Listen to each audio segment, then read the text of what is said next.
చూడండి బేట, ఈ లెక్క మీరు చేసిరు నాన్న, ఓకేనా? ఇది చూడండి, ఇప్పుడు ఇక్కడ ఎందుకు ఈజీ చేసిరంటే మీరు 6కు ఎంత కూడితే 9 వస్తుంది అంటే 6 కన్నా 9 పెద్దదా చిన్నదా? పెద్దది అన్నప్పుడు 6కు 3 కలిపేసారు. ఇక్కడ చూడండి 4కి ఎంత కలిపితే 3 వస్తుంది. ఇప్పుడు 4 కన్నా 3 చిన్నది కదా, ఇక్కడ మీరు కన్ఫ్యూజ్ అవుతున్నారు. ఎట్లా చేయాలో చూడండి, నేను చెప్తా. ఫస్ట్ ఈ 4 ఒకట్ల స్థానం కదా నాన్న, ఇది 10, ఈ ఒకట్ల స్థానం 4 కదా, 4కి ఎంత కలిపితే 3 వస్తుందో మనకు తెలియాలి, అవునా? చూద్దాం. ఫస్ట్ ఇక్కడ 3 కదా, కావాలంటే 3 సైడ్కి వేసుకోండి. మనకి ఎంత కావాలి? ఇక్కడ 3 రావాలి, అంటే ఒకట్ల స్థానంలో 3 రావాలి. ఇది ఒకట్ల స్థానంలో మనకు 3 రావాలి. 10ల స్థానంలో ఏమొస్తుందో ఏది వచ్చినా మనకు సంబంధం లేదు. చూద్దాం ఎట్లా చేయాలో. ఫస్ట్ 4కు 0 కలిపి చూడండి, ఎంత? 4. మరి ఒకట్ల స్థానంలో 3 రావాలి కదా, 4 వచ్చింది కదా, కాబట్టి 0 కాదు, 0 కాదు, ఓకేనా? నెక్స్ట్ 1 కలపండి, ఎంత? 5. మనకు కావాల్సింది ఎంత ఒకట్ల స్థానంలో? 3, కాబట్టి 1 కూడా కాదు. ఇప్పుడు 2 కలపండి, ఎంత? 6. ఒకట్ల స్థానంలో ఏం రావాలి? కాబట్టి 2 కూడా కాదు. ఇప్పుడు 3 కలపండి, ఎంత? ఇది అవునా కాదా?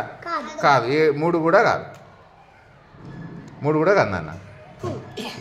ఇప్పుడు నెక్స్ట్ ఏం కలుపుదాము? 4. ఎంత? 8. కరెక్టేనా? సూటబులా? కాదు, కాబట్టి 4 కూడా కాదు. నెక్స్ట్ 5 కలుపుదాం, ఎంత? 9. సూటబులా? కాదు, 9 కాదు, మనకు కావాల్సింది 3 వచ్చే వరకు చేద్దాం, సరేనా? నెక్స్ట్ 6 కలుపుదాం, ఎంత? 10. ఇప్పుడు ఒకట్ల స్థానంలో ఏమొచ్చింది? 0, కానీ మనకేం కావాలి? కాబట్టి 6 కూడా కాదు. నెక్స్ట్ 7 కలుపుదాం, ఎంత? 11. ఒకట్ల స్థానంలో ఏమొచ్చింది? మనకెంత కావాలి?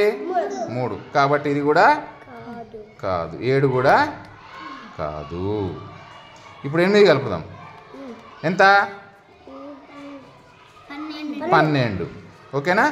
2 వచ్చింది ఒకట్ల స్థానంలో, 10ల స్థానంలో 1 ఉంది.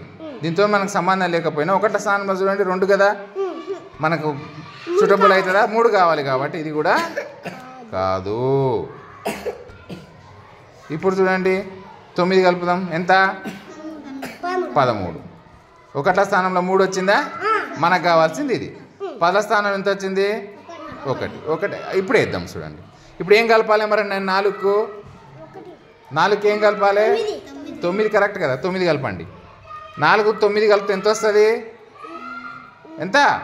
13. ఒకట్ల స్థానంలో 3 ఇన్నే ఉంది, ఈ 3 ఇన్నే ఉంది, ఈ 1 ఎక్కడ వేయాలి? 10ల స్థానంలో వేయాలి 1. అర్థమవుతుందా? ఇప్పుడు 7కి 1 కలపండి, 8. ఇప్పుడు 8కి ఎంత కలిపితే 13 వస్తుంది? చెక్ చేద్దాం మళ్ళా. 0 కలిపితే 13 వస్తుందా? రాదు. 1 కలిపితే రాదు, 2 కలిపితే రాదు, 3 కలిపితే రాదు, 4 కలిపితే ఎంత? 4 కలిపితే 8కి 4 కలిపితే ఎంత? 12 రాదు. ఇప్పుడు 5 కలుపుదాం, ఎంత వస్తుందా? 13 వచ్చిందా? 13 ఈడున్న 13 ఈడికి టాలీ అయిందా? కాబట్టి మనం 8కి ఏం కలపాలి? 5 కలపాలి.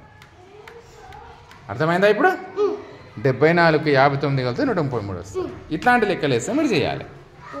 చేస్తారా నాన్న? బాగుందా లెక్క? మీ బుర్రకు పని చెప్తారు ఇప్పుడు మీరు.